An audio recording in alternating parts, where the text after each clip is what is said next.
Started out just one gorgeous Saturday morning. I was heading to my mom's, needed a little extra cleaning money. We were in some financial trouble, and my mom said I could clean her house for a few hours for some money. So I gathered up all my material and gave the husband and the baby a kiss, headed over to get down and dirty. Well, I really start to get in my groove. I'm cleaning, CLR in the bathroom, and just cleaning that place. And all of a sudden, there's a knock at the door. So it was a normal spring afternoon, birds chirping, sunny day, mid 70s. Can't beat it really. And I thought, can't waste a day. I'm going to go take my Volkswagen out for a spin. And, it's a bit lowered. It's kind of a cruiser, but I was feeling adventurous. I thought, let me take it out, go 4x4 in. I live in a great town where there's just many trails. And I was ready to, you know, take on a new journey. And so I went cruising, and we were, it was just me alone. No one. I didn't tell anybody I was leaving or anything like that. And I headed up north, and that's kind of where things started to turn. So, knock on the door, and I'm not really expecting anyone. My mom's at work, everyone's gone for the weekend. I kind of told everyone that I wanted to be left alone, so I'm going to have my cell phone off. Didn't want anyone around contacting me because I like to just clean in peace. And so, anyway, I go to the door and I open it, and there's this huge man standing there.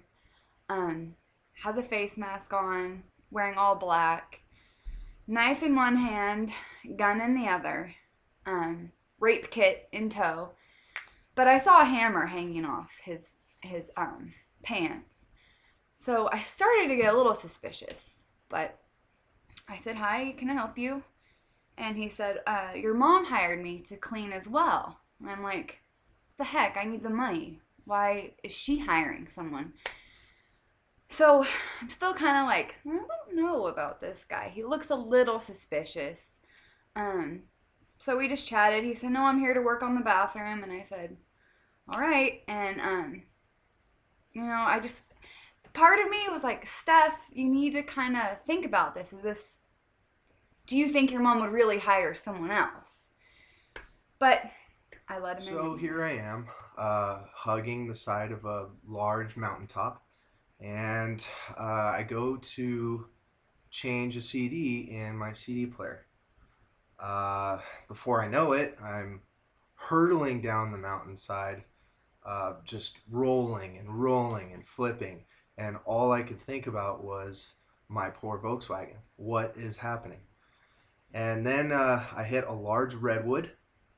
The branch, obviously, uh, at a very fast speed, went through the windshield into my jugular. And that's when I knew I was going to die. So I let the nice gentleman in, and I'm like, "Let's get to work. Do you want to listen to music?" And that's when he rips off his mask, and his eyes turn black. And I'm still a little suspicious, just a little bit. And he says, "Listen, I'm gonna rape you, I'm gonna kill you, I'm gonna cut you into little pieces, and then I'm gonna throw you in my trunk." And that's the moment I knew I was gonna die. So, after, I guess this is my account of it, after coming to a complete stop at the bottom of a ravine, about 4 days later is when I came to. And I was there shivering, naked. And it was kind of blurry, but there was vultures circling ahead above me. And, yeah, I was scared. And I managed with my busted up knuckles to punch out the window and shimmy. I had to shimmy for hours, it seemed. And I got out.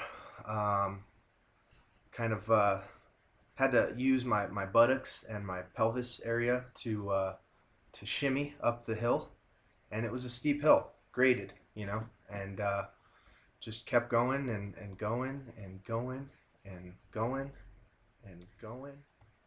So that was the moment that I realized I shouldn't have let this guy in the house. And he unloaded his rape kit, said, "I'm going to rape you." And that's the moment I knew I was going to be raped. After that, the first thing he did was decapitate my head. Okay, so there I am, running around without my head, looking for it. Then came each body part. And those were the moments that I was just praying to God, please let me survive. Then the last thing he did after he broke my pelvis, cut each toe off. So there I am on a slippery slope, trying to maintain, trying to keep the hope. And I'm just, praying to God, please just let me live. And, with that sheer will to survive, I thought of my kids, I thought of my wife, and, from all that crawling, all I had were some bloody nubs left. My legs were down to my kneecaps, hands down to my humerus, and it was lots of pain. So I finally get to the top of the road, and with my nub, I flag down a passing semi driver, and he didn't see me. He ran over me with all 18 wheels. And that's when another time where I knew I was going to die. So at this point, my head was in one room, my arms were in another, my legs were in the bathtub, my toes, all 5 of my toes were gone. And, I just decided to put myself back together. I need to survive. I need to live. I don't know why. I don't know why I need to live, but I do. So I put myself back together. As soon as I did that, shot me, blew out the right side of my skull. So there I am, blood everywhere, and I'm just dragging myself with a broken pelvis out of the house. And he's on my back with a gun, and he hasn't shot me yet. I don't know why, but I'm going from house to house to house with him on my back. And the first few houses, nobody would help me. They were just busy. So finally I make it down, and this man decides to help me, and takes one look at me, and he just pulls the guy off of me, and that was it. I survived. So my first attempt at being saved didn't work out too well. That first semi, he just kept going.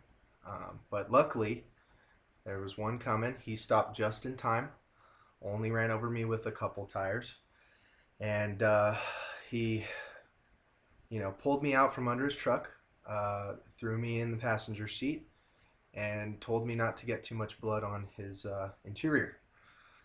With my jugular, there's a lot of blood, so I'm pale and freaking out, and we head to the hospital, and I still talk to that guy every day. He's my hero. So after the man got pulled off of me, I just lost it. Why?